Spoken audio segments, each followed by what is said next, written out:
O Hank não parecia estar a ouvir. Apressei o passo e a Glória fez o mesmo. Havia uma série de velhos rebarbados naquele barco, muito desagradáveis, mas eu tive a sorte de ficar na mesa do Hank ao jantar. Ainda o navio não tinha atracado, já ele me tinha pedido em casamento. Vê lá as certezas dele. Casámo-nos 2 meses depois. É claro que eu já me tinha mudado para a casa dele, mas apressámo-nos as coisas porque não queríamos. Percebes, não é? Fez uma pausa olhando para mim com um ar cúmplice. O quê? Perguntei de modo hesitante. A voz dela baixou uma oitava. Viver em pecado. Olhei desesperadamente em redor do cemitério. Precisava ou de encontrar o Howard ou de um sítio para vomitar. Talvez as duas coisas. A primeira ordem de trabalhos era arrancar aquele plástico todo da mobília. Uma pessoa tem de viver sem ter as nádegas a colar-se ao sofá, não é, Hank? Ele fez um barulho gutural. Isto é uma espécie de segunda lua de mel para nós. Toda a vida quis visitar a Itália e agora aqui estou eu. Tens muita sorte em viver aqui. Sorte malvada, isso sim, pensei. A estrada desenhou uma curva e, mesmo à nossa frente, apareceu um pequeno edifício. Era logo ao lado da entrada principal e tinha uma placa gigante que dizia: visitantes, inscrevam-se aqui. Fácil de confundir com: visitantes, procurem a casa mais próxima e gritem pelas janelas. Acho que é aqui, disse eu. Eu bem te disse o Hank à Glória, quebrando o silêncio. Tu não disseste nada, a Glória fungou. Limitaste a andar atrás de mim como um cachorrinho perdido. Eu praticamente corri para a entrada do edifício, mas antes que conseguisse alcançar a maçaneta, a porta abriu com balanço e saiu de lá o Howard. Estava de calções e chinelos de enfiar no dedo, como se fizesse intenções de apanhar um avião para o Tahiti mais tarde. Lina, não achei que já estivesse acordada. Estes dois foram à sua procura lá à casa. A Glória deu passo em frente. Sr. Mercer, somos os Jorgensens, de Mobile, Alabama. Talvez se lembre do meu e-mail. Éramos os que queríamos uma visita privada e especial ao cemitério. É que o Hank, o meu marido, tem um verdadeiro amor pela história da Segunda Guerra Mundial. Diz-lhes, Hank. Um verdadeiro amor, disse o Hank. O Howard assentiu pensativamente com a cabeça, mas revirou os cantos da boca. Bem, há só a visita da uma, mas estou certo de que a Sónia terá todo o prazer em levar-vos. Vão entrando, que ela vai começando. A Glória bateu com uma mão na outra. Sr. Mercer, percebo pelo seu sotaque também é sulista. De onde é? Do Tennessee? Da Carolina do Sul. Era o que eu queria dizer, Carolina do Sul. E quem é esta adorável jovem que veio em nosso auxílio? É sua filha? Ele fez uma pausa de 1 nanosegundo, apenas o tempo suficiente para eu ter reparado. Sim, esta é a Lina. E só nos conhecemos ontem à noite. A Glória abanou a cabeça. Deus seja louvado. Acho que nunca vi um pai e uma filha tão diferentes. Mas às vezes é assim. Eu herdei este cabelo ruivo da minha tia-avó do lado da minha mãe. Por vezes os genes saltam algumas gerações. Olhámos os dois para ela de modo cético. Não havia hipótese absolutamente nenhuma do cabelo ruivo da Glória vir de algum sítio que não fosse uma embalagem. Mas o seu empenho era de admirar. Ela semicerrou-me os olhos. Depois virou-se para o Howard. A sua mulher é italiana? Pronunciou. A italiana? A mãe de Lina é americana. Ela é muito parecida com ela. Lancei-lhe um olhar grato. O tempo verbal, no presente, torna as coisas muito menos complicadas.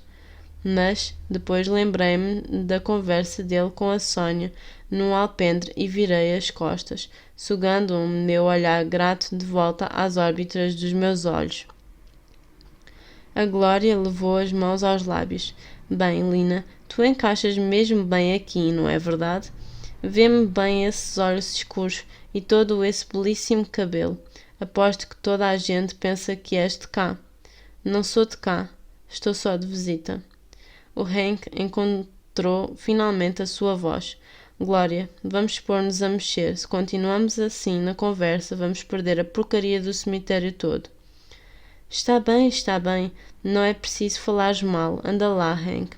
Lançou-nos um olhar conspirativo, como se o marido fosse um irmão mais novo com quem todos fôssemos obrigados a conviver, e depois abriu a porta. Tenham um bom dia, vocês os dois. Arrivederci? Anna, disse o Howard, depois da porta se fechar atrás deles. Pois, cruzei os braços.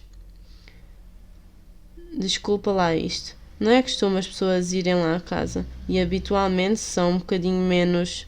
Fez uma pausa, como se achasse que iria arranjar uma palavra delicada para descrever os Johansons. Por fim, limitou-se a abanar a cabeça. Estás com o aspecto de quem vai dar uma corrida. Olhei para o que tinha vestido. Era tão habitual vestir-me daquela maneira que nem sequer tinha pensado nisso. É a primeira coisa que costumo fazer de manhã. Como já te disse, podes correr pelo cemitério, mas se quiseres sair para explorar, basta passares aqueles portões da entrada. Só há uma estrada, por isso não te hás de perder.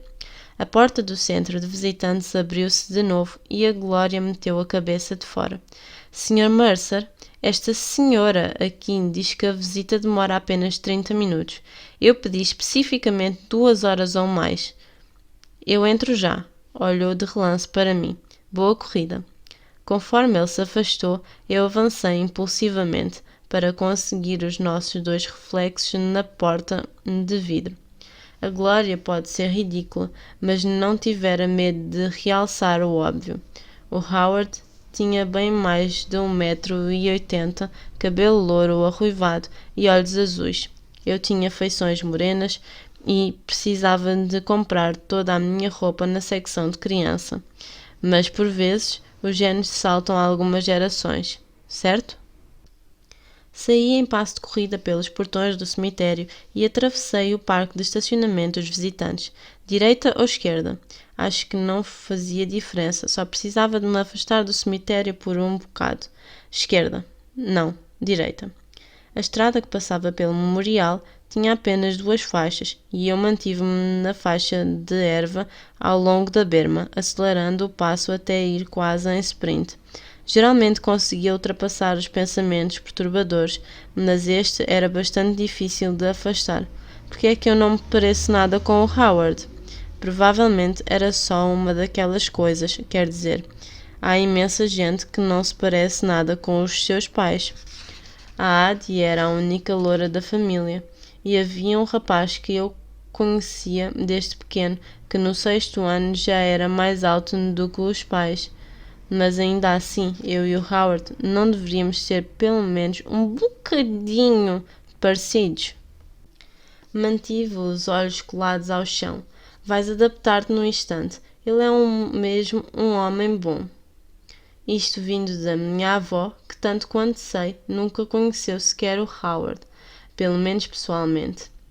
Um enorme autocarro azul passou por mim num silvo, lançando-me um sopro de ar quente para a cara, e quando levantei os olhos, ofeguei. Mas que estaria a correr num cenário tirado de um menu de um restaurante Olive Garden? Era tão idílico. A estrada encontrava-se ladeada por árvores e curvava delicadamente à passagem por casas de aspecto rústico e edifícios pintados com cores suaves e amareladas.